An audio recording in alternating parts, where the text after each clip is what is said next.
Hello, I'm Sarah Subiata Bennett, and welcome to Let's Talk Local. I'm so excited you're here. Can you believe it? Early voting for Dallas City Council kicks off in just 1 week, and my biggest hope that we show up like never before. Let's make this a record-breaking year at the polls. This special series is all about helping you feel confident and informed before you cast your vote. We're sitting down with some of the fresh faces stepping up to lead our city.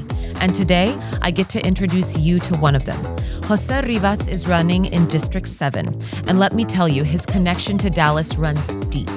While even serving overseas in the military, his heart was always right here at home. His story is powerful, passionate, and rooted in service. I'm so glad you're tuning in to hear it. If this episode speaks to you, please like, share, and stick around. We've got some more incredible candidate stories coming your way.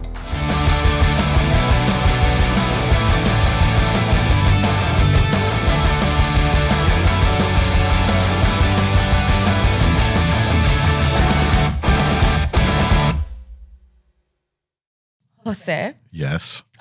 So this is what, the second time I've met you?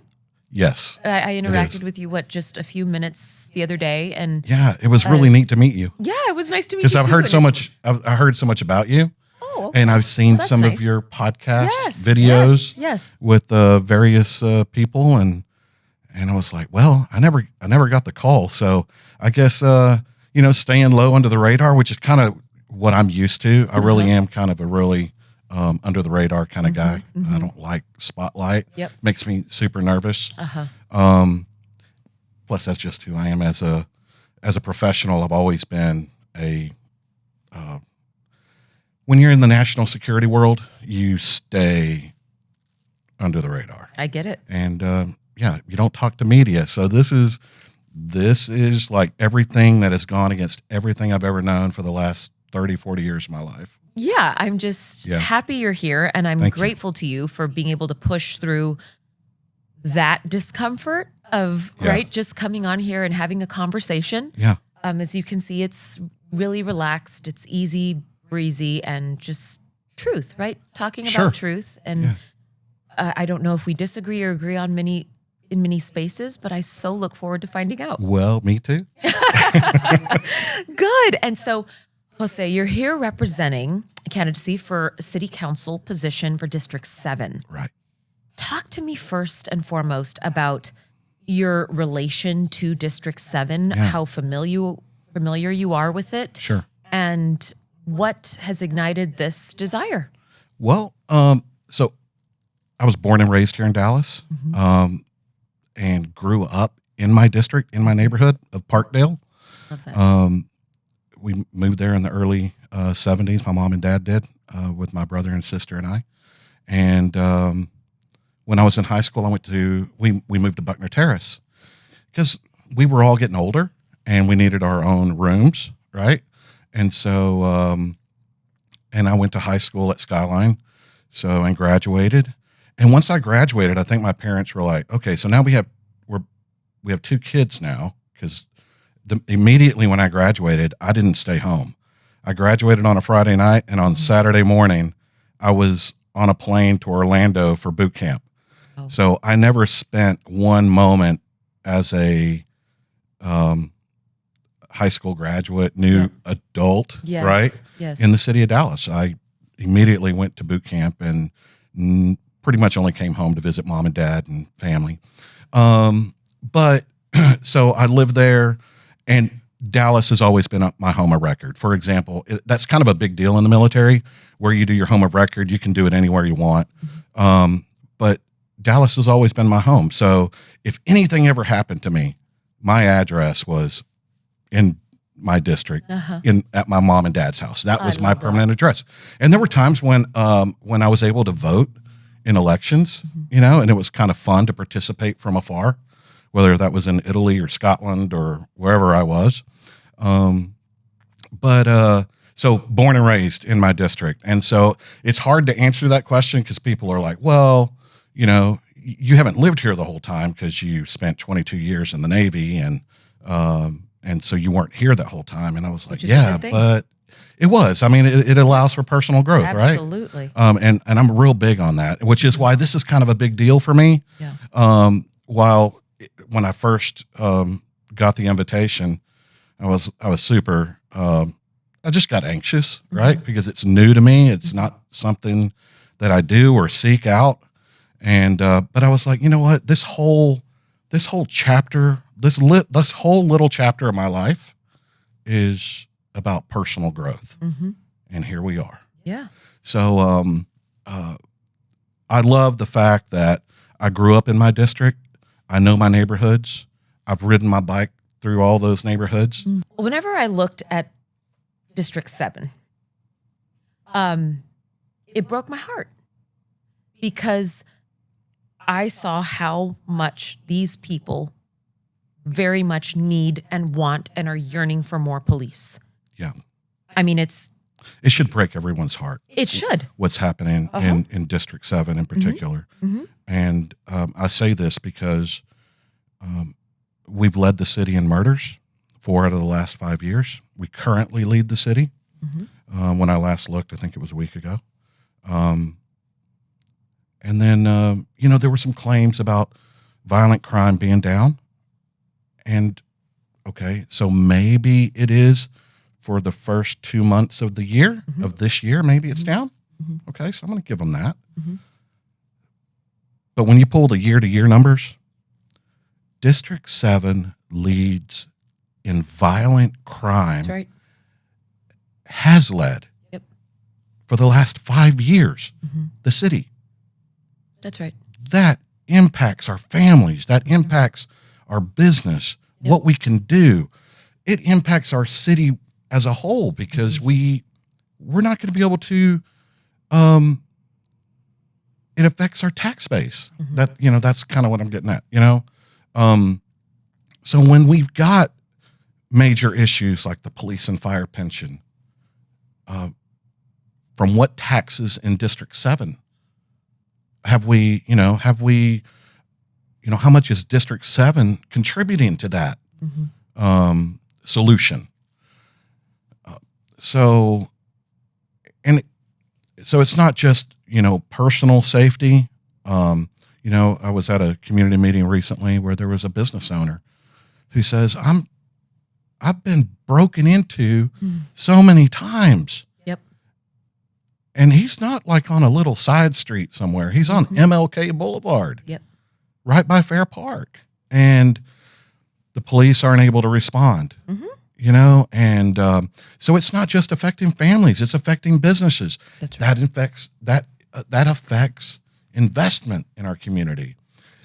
Whether that's to support residential, increased people moving in, affordable housing, that kind of thing, or whether that's jobs, which is what a lot of the folks, in our part of the district where I live near Parkdale and Fair Park, they want jobs and we need to bring it to them. And so how do we do that? We've got to wrap up that public safety problem. That's right. And it's so simple, but the message becomes distorted. It does. Unfortunately. Sure. It gets politicized. It gets so politicized. And I'm like, it's so basic. It's so basic. Yeah. How do you think your experience in the Navy will parlay and translate to your leadership, specifically as it relates to these operational plans? Yeah. So when you develop an operational plan based on, at least our department should probably be doing that. I'm sure they are. I don't know of any department that doesn't rely on their data, their intelligence assets on the ground, whether it's Vice, those kind of guys, or their intelligence analysts in the building to paint that picture of where they need to be and what they need to be doing. We have a saying in military planning that no plan survives the first round. Yeah. Right. So the importance of that is recognizing that you're never going to have the perfect plan. But what you need to be able to do is shift on the fly. And sometimes it's, or you give it a week or two and you decide, we're not really seeing the benefit of what we thought would be happening. So let's adjust. Let's call an audible. And so then you adjust and do that. and so I feel like that's what we do really, really well in the Navy. We have a overarching plan in the military, but we're able to, and we have the authority. That's the other thing. We have the authority at the tactical level to be able to adjust those to be more effective, whether that's protecting our people or accomplishing whatever that goal of the plan was. So I'd like to see, I'd like to know, I'd like to sit in on those meetings. That's right. You know what I mean? Yep. And just, I'm not there to offer input, but I want to understand what they're thinking and what the reasoning, the logic, the plan itself. What is the plan?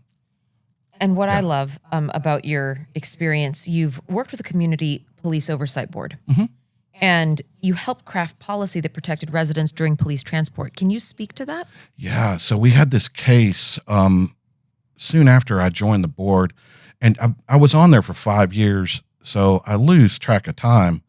But it was a Diamond Ross case. Okay. And she was a young lady who was suffering from some drug-induced kind of event episode. And she was out on the street. I'm not sure if she was homeless. She might not have been. But there was an event out on the street I believe it was in my district, District 7. And the Dallas Fire Rescue was there, and they checked her out. They, did her blood pressure and all that stuff. But you could see in the video that she wasn't, and it's hard to tell. I mean, I'm not a doctor, right? And those police officers aren't doctors. Correct. But is it a mental health issue, or is it a drug issue? Is it a combination of both? It could be. So anyway, DFR cleared her to be transported in the back of a police car. And I think they were taking her to the county jail. And when they got there, she was unresponsive. And the thing is that we watched the video from the time they put her in the car to the time she's there. There's never anything untoward that the police officers do. It's in the middle of the night, I think. And so they're taking her to the jail, and she gets quiet. So I would think that somebody fell asleep in the back of my police car. Sure. So they get to the jail. She's unresponsive, and she ends up passing from that. So it was that event I started thinking, and I talked to a couple of my colleagues on the board, and I said, what can we do to make sure that doesn't happen again? Makes me tear up. Right. Yeah. And there's something we can do. And so it kind of hit me that, why are we transporting people that we don't know what's really going on with them, whether it's a mental issue or it could be drug induced? Why are we transporting them in the back of police cars? Yeah. So I wrote a policy, and I shared it with some of my colleagues that were interested in making change, a positive change, because we wanted to protect our communities from unnecessary death, because you don't have, those police officers are not medical professionals. No. Right? And you have a perfectly good ambulance with two EMTs and a truck full of drugs and paddles and all kinds of life-saving equipment. And I just hope, so anyway, the whole point of the policy was, let's transport them. If we're not sure, let's transport them in a medical ambulance to make sure. And I mean, like any plan, nothing goes unchallenged. Nothing survives the first shot. Sure. But in this case, so fast forward real quick, Chief Garcia gets hired. I place my plan before him, my recommendation to change the general orders. He reads it and he goes, this is totally reasonable, and implements it almost immediately. It was awesome. It was a great win. And it showed me that I can have more impact. At that moment, it showed me I can have more impact with our city to make it better and make it safer. And it takes that kind of want and desire to do that. It's wise. It's a wise policy. Sure. And I'm grateful for champions such as yourself and for Chief Eddie Garcia Yeah. for working to help you implement that. And what are those conversations like in your block walking and speaking to the constituents and residents in District 7? I'm going to tell you right now. I wish they would ask me about Fair Park. Really? I wish they would. But every time they talk to me, it's about crime. About crime. Yep. And we're talking I know. about We know. we're talking about the historic, well-to-do neighborhoods and north of I-30. That is where I am getting most. And the word of mouth. I am getting calls from people. I haven't even walked their house yet. They're blocked yet. Yep. And I'm getting calls from them, and they're going, "I'd like to meet you, and can you bring a sign?" I'm like, "Of course." And they're like, "I'm going to go talk to my neighbors because we've all been talking about this, that, or the other, and it's never about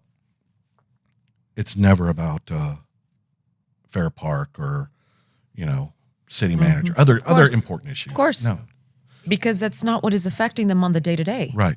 It is not what is allowing their quality of life to be depleted on the daily Yeah.